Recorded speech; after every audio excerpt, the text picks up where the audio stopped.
So, if you read the FNAF books and play the games, you'll notice that a lot of things are quite different. Very different.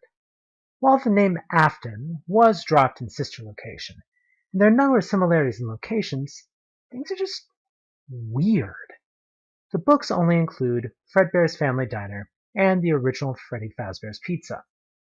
However, in the game, you have a multitude of different locations, including some serious franchising and even a TV show. The game has you play as a series of security guards and active businesses, while the books follow plucky teenagers in abandoned buildings. So, why are these so different? Well, aside from Scott Cawthon flying the seat of his pants, there's actually a logical explanation here. So, spoiler alert for both FNAF universes. This can be answered by focusing on one character present in the games, but not in the books. Question: who is the puppet? The puppet was the most notable character in FNAF 2, both for the frustrating music box mechanic and the minigames, which showed this black and white character was not only the first victim, but was responsible for the animatronics becoming haunted in the first place.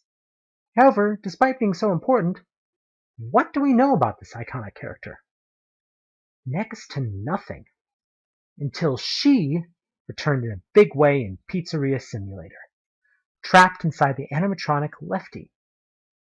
We then get a bombshell in the good ending, with the narrator addressing her as my daughter, and William Afton as old friend. This tells us in no uncertain terms who the puppet is. This means that Cassette Man is none other than Henry, the roboticist who built them all, and the puppet is Charlie. For gamers, that name means nothing. However, in the books, Charlotte, no last name given, is the daughter of the founder of Freddy's and the maker of all the original robots. She's also the protagonist of both books. This shows us the fork in the timeline between the books and the games. In the books, Charlie is alive while her twin brother Sammy was murdered. This sends her father into depression where he's eventually murdered by one of his creations, which might have been Afton or it might have been suicide. Afton goes into hiding for decades because police suspect him in 5 child murders at Freddy's, and he only comes out of hiding when the now teenage Charlie and friends start poking around the abandoned Freddy's. Charlie is the one to actively kill Purple Guy via spring lights. Most notably, Michael Afton, the murderer's son and playable character in all of the games, is nowhere to be seen. On the other hand, in the games, Charlie was locked out of the restaurant and then murdered by Afton, becoming the first victim and haunting the puppet. Her father may have been involved in pizzerias going forward, but never caught on that Afton was the murderer until after he met his grisly end. Neither did the police, as Afton kept on his child murder spree for years. Charlie, as the puppet, kept all the ghosts around in the animatronics until she and the original 4 tricked Afton into slipping up his spring locks, killing him in the climax of FNAF 3.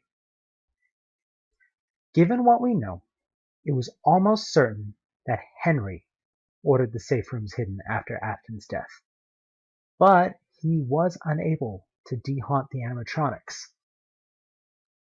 Now, Henry must have been aware of Michael Afton, the playable character from the games, who worked for him twice under 2 different aliases to try and release the spirits of the children. But the two never actively worked together until Henry built his one final trap to end all traps in Pizzeria Simulator, and killed all the animatronics by fire, freeing his daughter's ghost to go free and sending his partner where he belonged. So, to compare, in the books, there are only 6 murdered kids instead of the game's dozens, and the police aren't completely useless. So it's overall a less horrible situation. Well, except Charlie died at the end of Twisted Ones. Poor girl can't get a break. Next time, try not to be a major character in a horror franchise. It never ends well. So, that's my theory. Let me know if you agree, disagree, or have your own theories. Thanks for listening, y'all.